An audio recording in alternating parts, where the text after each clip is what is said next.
Good afternoon to all of you.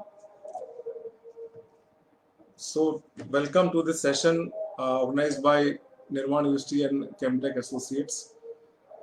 Uh, this is basically on gig economy and business disruption, which we all are observing, but it's very difficult to understand the real dynamics of it. So, I'll today take you around what are the factors and what are the examples of what we call so-called gig economy. And gig is the word, what it is, this word is used for. So basically, gig word started in circulation around 2016-17, and it started as a death of traditional employment. And it's a very dangerous word, what we call death of traditional employment. And in our country, we are all talk of employment and employability skills and all sort of things. And all our youth, they are basically focused on employment. And today, I'm talking about death of traditional employment. So this is a very, opposite view, but actually technology is making possible that the economy is already arrived and it is going to stay and enhance. Kamtech Associates is a leading technology consulting company. We help strategic advice through new and existing enterprises through strategic advisory services, joint venture, technology, and worldwide business scenario, understanding of economics and what is going to happen in next couple of years or next couple of months. This is how Kamtech work.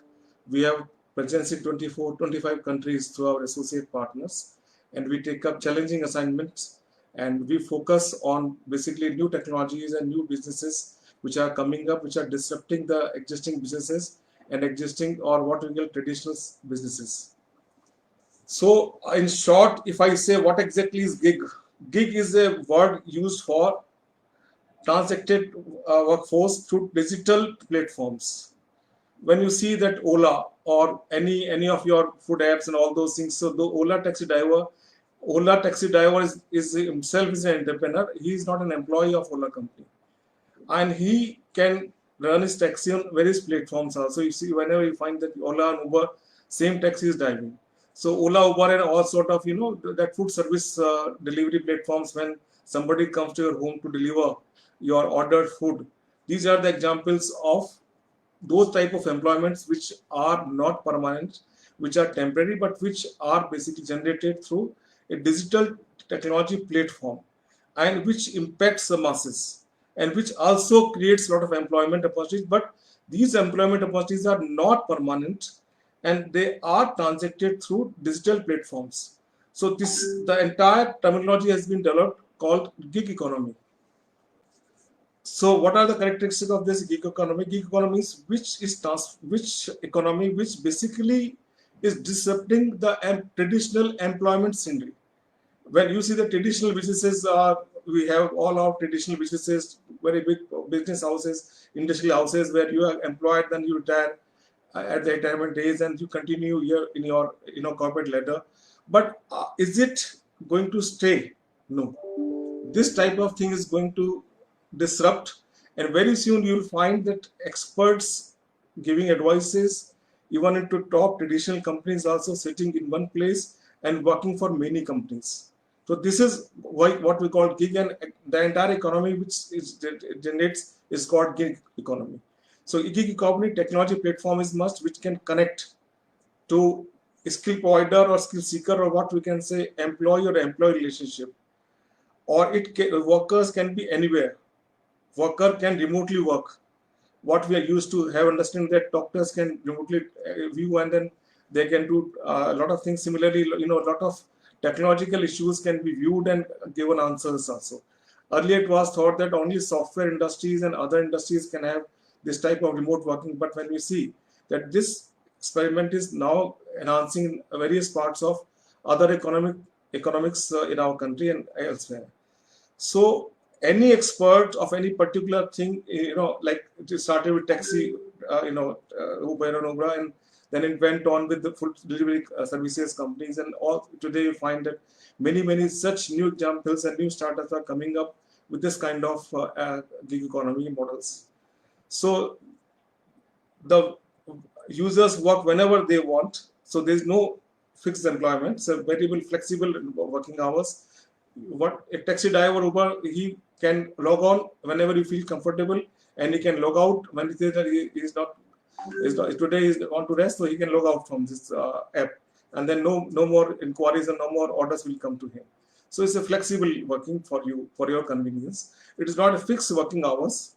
So this is what is gig all about. So, and a rate is paid for a specific task. So a particular rate is paid for that portion of the drive where you hire the Google. Similarly, for a higher end job or white collar job, you can be paid for hourly for writing some content.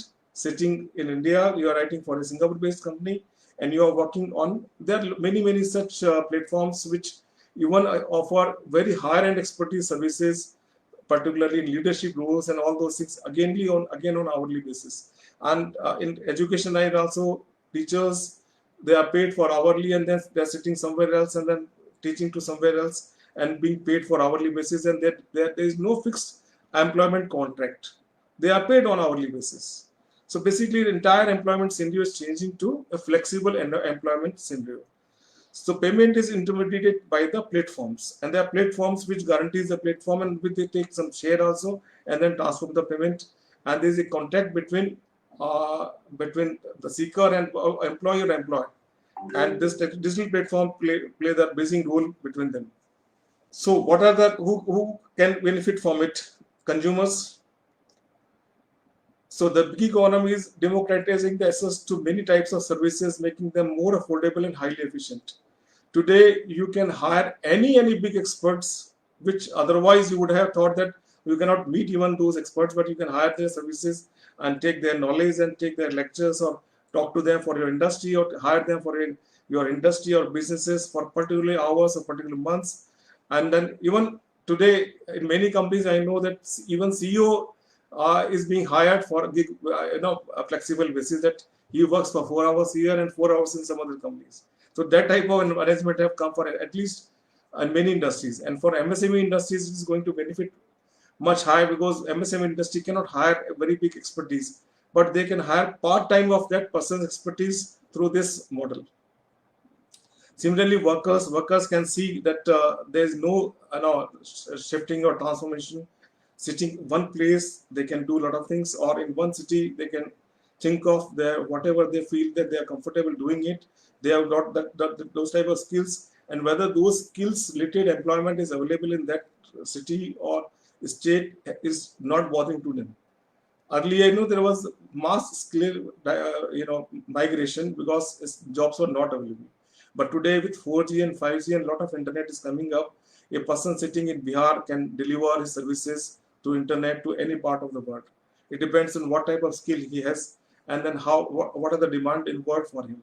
So those type of things are there. For entrepreneurs also, they can hire expertise. Otherwise, any MSME industry which think that he cannot hire a very costly technology expert or a very costly person, he cannot afford salaries. So they can hire expertise on flexible basis, on a part-time basis, or whatever, and those experts can deliver their value to that industry, and that industry can get much benefit out of those expertise, and for which they are paying a very minor partial amount. Otherwise, they would have forked out when completely hiring them a big amount, big fortune. So let us say that gig economy is not sharing economy. There is a difference between gig economy and sharing economy. So gig economy is basically started with transacted platforms where work can be transacted. There is a transaction of work through those digital platforms. So like I gave you example of Uber, where drivers can connect to Uber to offer rides. So people with specific skills can connect to drivers or to offer any favors or to offer any services in their area of knowledge. You see that those type of urban club and all sort of things. Basically, they are hiring plumbers, electricians, air condition repairing, and all those models are basically gig economy models. And sharing economy is different, where like Airbnb sharing economy. So those type of very different models are there. So what are the figures when we talk of today? The figures, snapshot of the gig economy in future of what we call it F4W also. So since the presentation I cannot connect to Facebook, but I'll share that my presentation later on to benefit all of you. So basically, we called it FO. FO is future of work. So from gig economy, we call it future of work, FO. So snapshot of the gig economy is 1% of the working age population participates in the gig economy today. 2/3 is what Uber represents in gig economy, being considered a quantitative employer for the gig work. So like, and all these sharing platforms and all these food delivery platforms, and it is $1.3 trillion per year business. You can see the how fast the gig economy is catching fast in world and in India also. So $1.3 trillion per year is what the gig economy can inject in the global economy as of 2025. This is a study by McKinsey, which is a leading consulting company. I'm quoting that study. So $1.3 trillion, we can say, is a huge impact in 2021. It is much more than annual GDP of many countries. So what is the upside of the gig economy? What are the plus points of gig economy? The flexibility and freedom. If you have got the skill, then you are flexible. You need not be tied to a 9-to-5 job or 10-to-6 job or a fixed job tenure, and you can be flexible. You can enjoy life. You can use your other, what we call other habits, and you can devote time to your other things, and whatever amount you want to earn in life, you can earn through flexible and freedom. There's a work of freedom also. So the gig economy allows workers to have their own schedules, work from anywhere, and pick only projects of their interest. Mobility. By spending less time with displacement, people have more time to focus in activities that really matter, leading to traffic and pooling less. And in terms of COVID, this is going to increase at a very big pace because travel time and all those things. And today there's a disruption of traveling due to the economy. So this economy is basically fast-paced during last 1 year.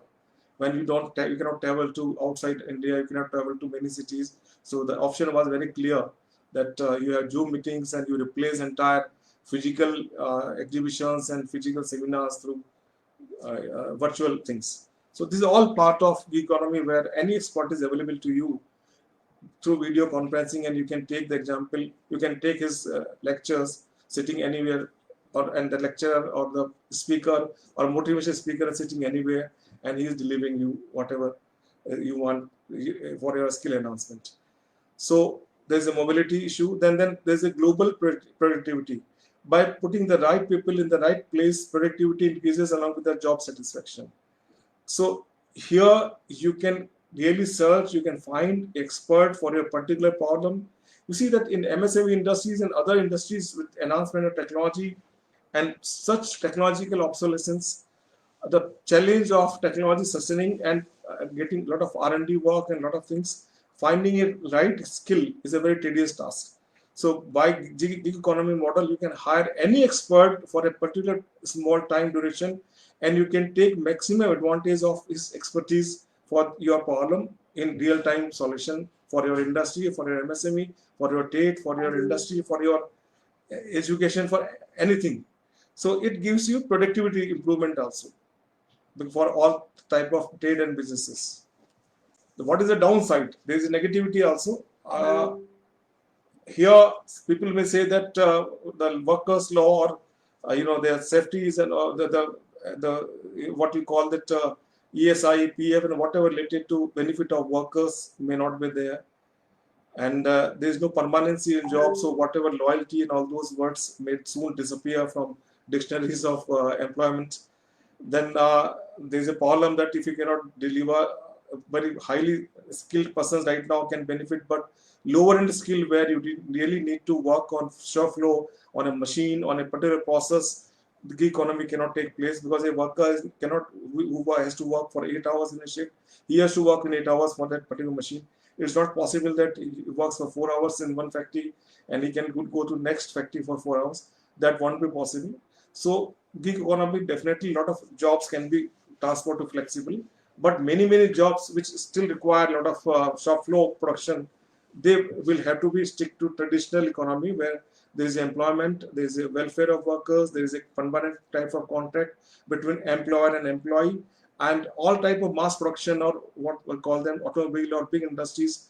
Definitely gig economy is not going to take place except on white collar jobs or R&D jobs or very high top end financially accounting or knowledge industry or skill or research development, sticking to that. But lower end jobs still in large industry will be traditional. They will not impact much into that direction. But since lower end workers, they don't have much more salary impact. So economy impact of white collar or top end is much more, because you are paying a worker salary of 15-20,000, but you pay a higher end worker or white collar worker 1.5 lakh, 2.5 lakh, 5 lakh, 10 lakh rupees. So that 10 lakh one industry need not pay, and that 10 lakh person can take the 10 lakh from 4 or 5 companies by delivering 2 hours or 3 hours to one industry, and then working flexibility. So this gig economy right now, medium to top end jobs are being attracted, and but particularly like food service companies and drivers and all those things are also impacted, and they are all transformed to gig economy, where there is no fixed tenure employment, and you do whatever flexible. You have to own your motorcycle and you take orders and then deliver food, and so many orders and you get so many months. So it's all clear, flexible timing and flexible payment very clearly. So gig economy is impacting to these very low end jobs as well as high end job. But an industry where mass production is there, it has not impacted yet. Then the question may arise that there may be lack of transparency, because these digital trade platform later on, when people are habitual of it, they can manipulate their services, and they can demand more percentage while for the transaction, each transaction. So these are the risks available, risks associated with the gig economy.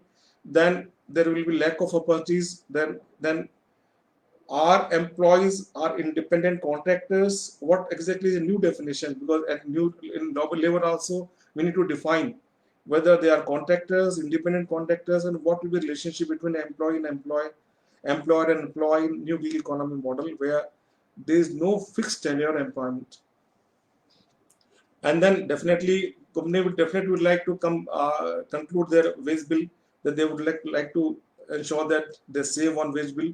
So they will definitely divide whatever work. Suppose there is a research and development in a big industry, and research and development would require a lot of different type of skills. So they may hire any skills from Europe, USA, Japan, Taiwan, Korea, and accordingly pay for that particular skill. But then those persons who are highly qualified, doctorate in one particular subject, he may be feeling that he used to work for 4 or 5 companies, and there is no fixed tenure relationship.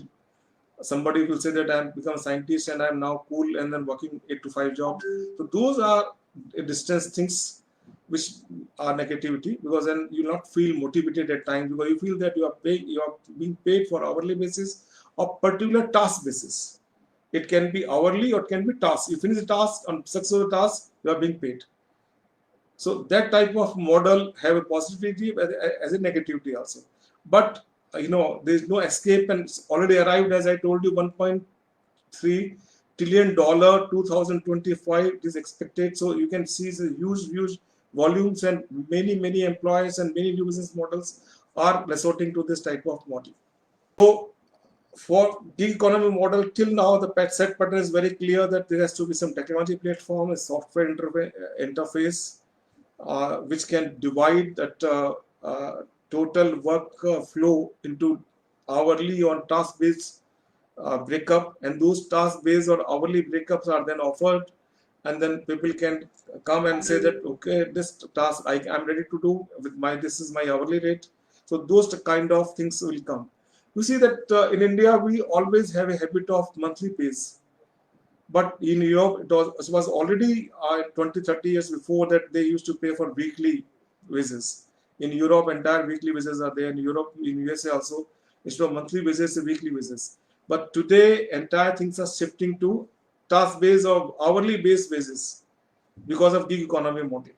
Or task-based, like you perform a task in Uber and food delivery apps, you perform a task and this task is completed and the amount is credited to your account.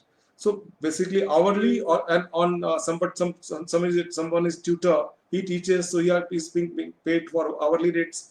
So it all depends on the type of work, type of skill required in the market, and that type of model which may be applicable to that economic scenario. So those are the things which are going to come up in a very fast way, and in coming times it will be refined, and the platforms may receive some cut between the employer and employee, between the giver and taker, and those platforms are flourishing, and they get all those big startups, $1 million startups. Basically, their success stories is more focused on gig type of model.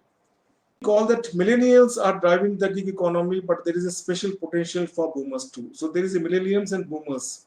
So millennials who are born in 2000 and later on, they were the first digital natives. So they are much faster than our age persons, and because they are much faster to adoption of digital technologies and understanding of all those things. And this is the largest generation in the global workforce, and adding to every year, and it becomes the larger one. And the most optimistic group about freelancing, because these guys who are born in 2000, after 2000 and 2001, 2002, they want to live in comfortable life and very cool life, and want to enjoy, want to go to vacation and work as a flexible manner, and they're not trying to hold what we call the minimum savings. So the concept is coming that they don't want to save, that we spend and earn, spend like model. So like in our generation, we used to have a good house, good property built for our kids. These millennial kids, they are not bothered about keeping those property legacy for their kids. So there's a mindset completely changed. So they want to enjoy the life, they want to enjoy their habits, they want to paint, they want to go to cycling, they want to trek, and still want to earn. So flexible working model suits them, and that is the highest working population adding to all countries together, entire world. So they are very much comfortable with these type of technological platforms. Then the boomers means those who are early 10-12 years age or coming up, there's a group, they are born with mobile in their hands. So for them, this type of model will definitely catch.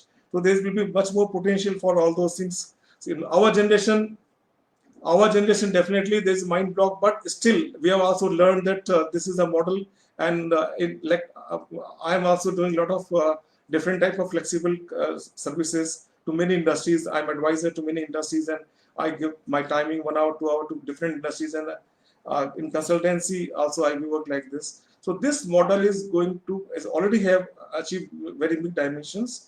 So thus boomers, but definitely they are born with mobile, they know technology, they are very much flexible, and they don't have those type of diamond legacies that they want to save. And everybody now in millennials and boomers, they want to retire at 40, 45 years age. Unlike us, we want to work still 70, 80s. So those, they want to enjoy, they want to contribute to a GDP, and they want to have a flexible working, and they want to learn new skills, de-learn their existing skills, and that is the segment, and that's how the economy is called the economy. And this is going to expand and blast, in my opinion, because more and more technological platform will come, more and more AI, artificial intelligence, big data science, and all sort of things which require a lot of mind and human interfacing, and in fact machines are also becoming automatic. Today you can run your entire plant remotely. You can run your entire machinery remotely, sitting in one city. You can give command to your machinery in other cities, in other factories which are situated in other cities. So entire remote working, because of technology, because of internet, because of 5G speed, is possible. So it is disrupting the entire traditional industry base. As I told you just now, that traditional industries are also thinking about whenever they will transform to automation, those machines which are automated, they can be controlled remotely. Today it is possible that I design here something, and the 3D printer is in another city, a big city, and I design, and that I send a drawing, and I can watch 3D printer, a big 3D printer in another city, and I can see that my production is going on, sitting in my desk in Jaipur in my office, and I can watch that The robot is being prepared, robot is being assembled, and I'm watching without any human interface. So those type of things are possible today. And this is where we use disruption. And with disruption, this gig economy is the catchword. So no, anybody would have not thought that even taxi business or whatever small things, food delivery apps, they would succeed, but they have succeeded. Nobody would have thought that you will not go to any halwai today morning and then in early morning and you will offer your samosa, kachoris, jalebis through food delivery app. So in my age, at 20, 30 years before, somebody would have said this idea, and definitely other people would have called him a mad person. But today, as I told you, millennials and boomers, they are born with these things. They have learned that there is no need to go to any halwai shop. You just simply order by phone, and the kachori, samosa, jalebi will come to your doorstep. So we are born, the new generation is born with this kind of concept. For them, their acceptability is much faster compared to ours. So it is going to, it is going to expand. It is going to disrupt with another disruption, another model, another technological integration. And definitely the lower end is already shifted to higher end, but again, lower end industry will come, automation with more and more automation in traditional industry, assembly industry also. This is going to take place, that workers is being replaced by remote working, remote robots and remote designing through computer. And I can control my entire factory in other state or another city sitting in my computer, and I can say what production and what dispatches. Entire logistic chain is automated, the packaging automated, loading and loading is automated. So, and all, then somebody can monitor on hourly basis that, okay, you look for this shift, you are sitting on the computer, and this type of things can happen. Somebody has questioned Mr. Brajesh Rawat, Rozgar kahan se aayega? So this is basically Rozgar only, but a type of a different type of Rozgar, where you need to upgrade your skills and you need to ensure that in which part your skills are in demand. And in fact, it is going to increase the GDP. It is going to increase the employability. Only issue is there's a transformation. There's a disruption very clear in terms. And a traditional set of our mindset that there's a 10 to 5 job or 9 to 6 job or whatever you find in our country, that there's a reservation, there's a government job and all sort of things are coming up, it is going to end it. You see, it's very shameful when you find that for a peon job, PhD and MTech and a BE are applying, and then this is a joke, and we need to accept it. For a peon job, the government advises that there is a 10th class, 12th pass persons required, and there is PhD, MBA, MTech are applying. So are we kidding with our education system? Why are we wasting our resources in that student getting the PhD and MTech then applying for a peon job? So somewhere it needs to be understood, and our policymakers are not understanding that technology is disrupting them. So technology will disrupt when we are talking of smart cities. So in smart cities, in many cities, a lot of moderation will come automated. A lot of traffic will come out automated. A lot of physical workers are being automated. So those type of skills will be in demand, and new type of jobs will be created, which may be flexible, which will be inflexible, which may not be flexible. But again, skilling, de-skilling and reskilling is the game. And then a skilled person, he need not worry. His skill may be required in any part of the world. Sitting in Jaipur, sitting in Dosa, sitting in any small town today, he can work anywhere. Joho CEO, he has shifted to a small town in South. It's 15,000 crore companies, and he's driving cycle and wearing lungi and forget about corporate sector, running entire Joe industry, Joe company from a small village from South. So this is a model that he can work today. And more industries are focusing on this type of model where flexible working is required. And this COVID pandemic has speeded up this process. It started in 2016-17, but COVID has speeded it up very fast, because now people think that why you shift your cities for employment, for job. So this migration of workers, migration of skilled workers or white collar jobs, and this will definitely will be stopped because of gig economy and flexible working. So there, as people have, we can always have brainstorming that what are the positivity and what are the negativity. But anyway, whatever we talk about, it is going to stay, and it's a reality. As I told you that with technology obsolescence and the type of things we were observing, then mobile has replaced entire your PCs and everything. So now we will have people have stopped going to banks. They are working everything on through mobile. So you can understand when maybe after 3-4 years, what we need of bank branches. When there is a back office and those back office will manage, physically going to bank will not be required. You can deposit your money in ATMs and then why go to bank? This entire financial transaction going to happen is happening in mobile.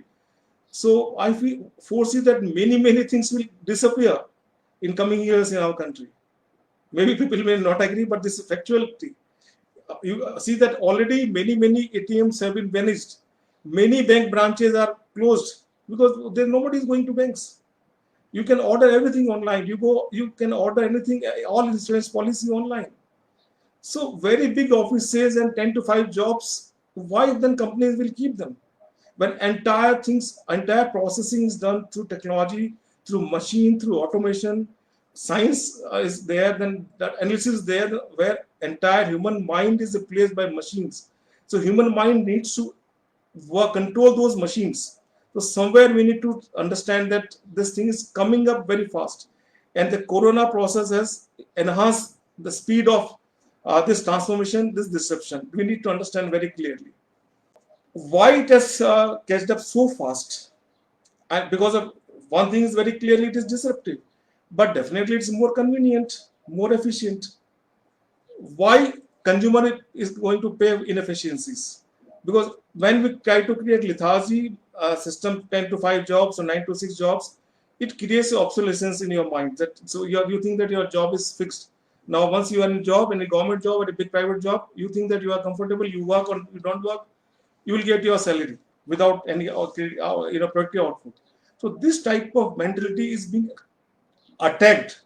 So companies are also understanding that their profit, their bottom line is linked to employee productivity, and in sometimes the fixed contract jobs or permanency in jobs creates unproductive workforce. This is the fact we need to accept. So now companies are fighting in a very competitive environment, and very competitive environment means they need to ensure that their bottom line is in profit.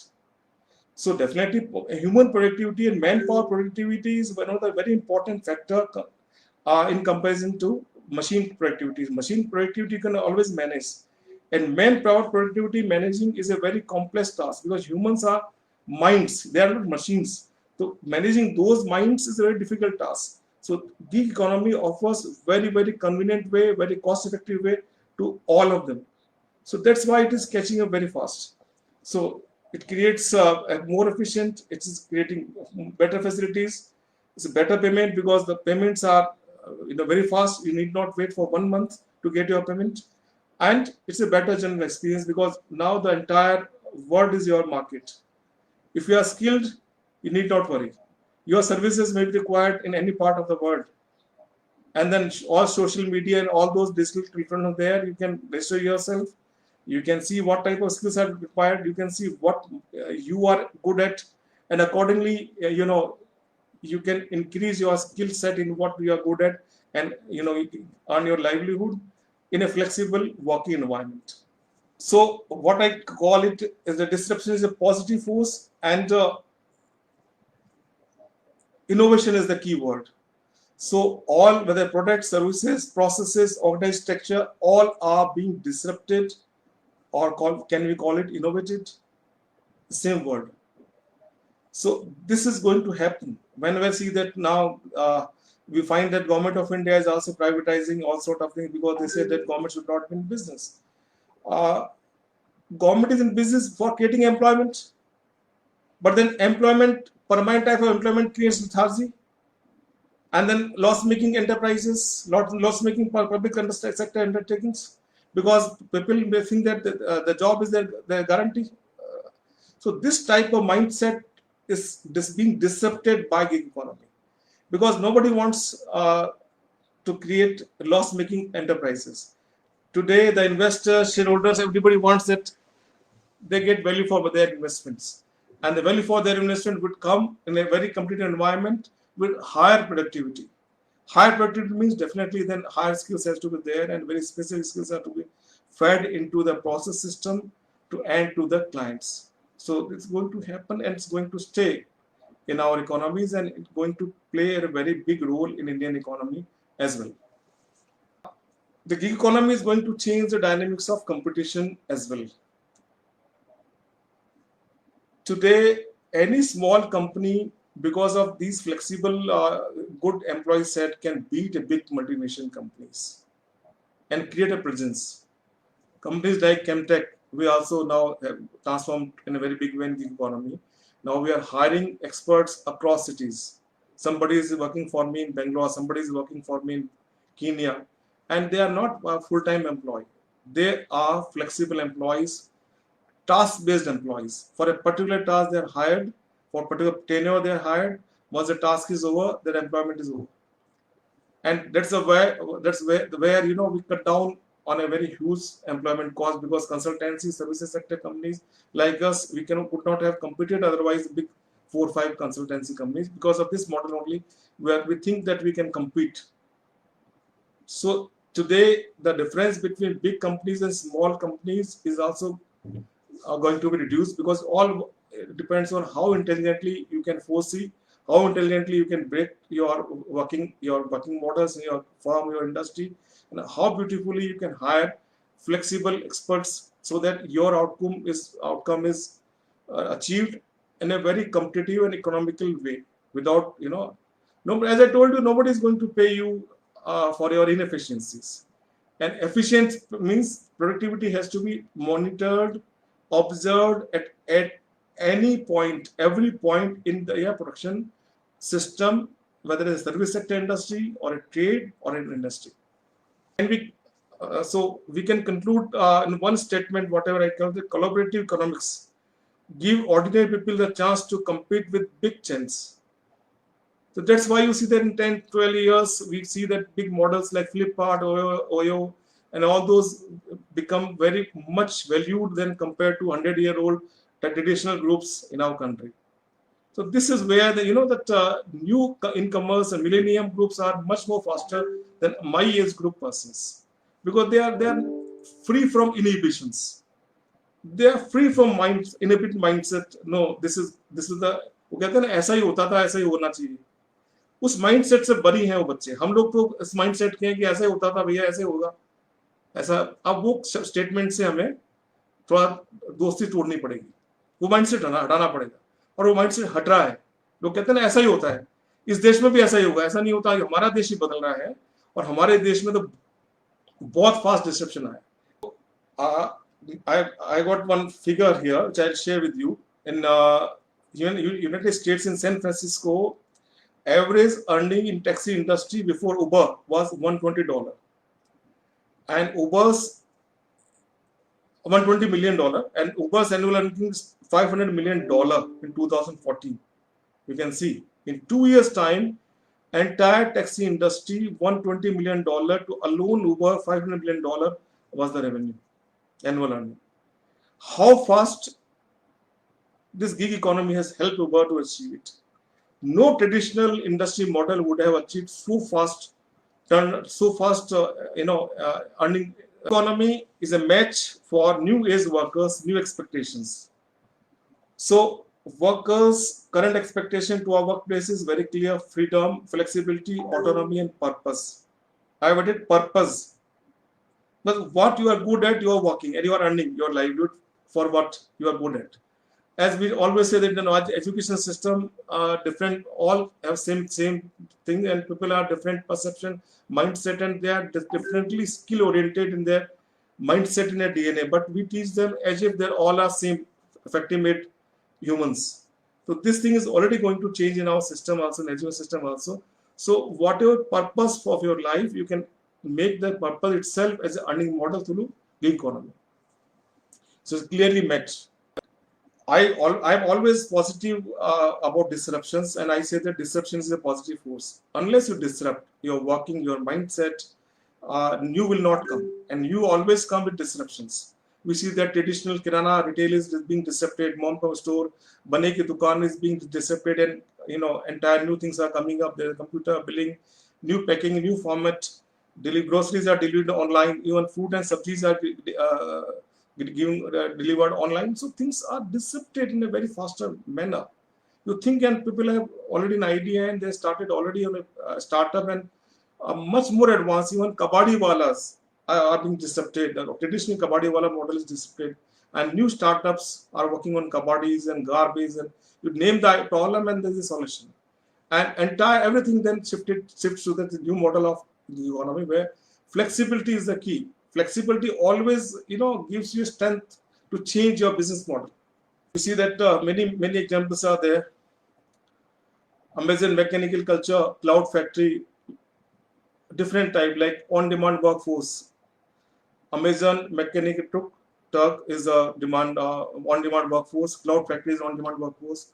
On-demand operations. There are many models: live ops, shoeboxed, Expensify, fancy hands. On-demand engineering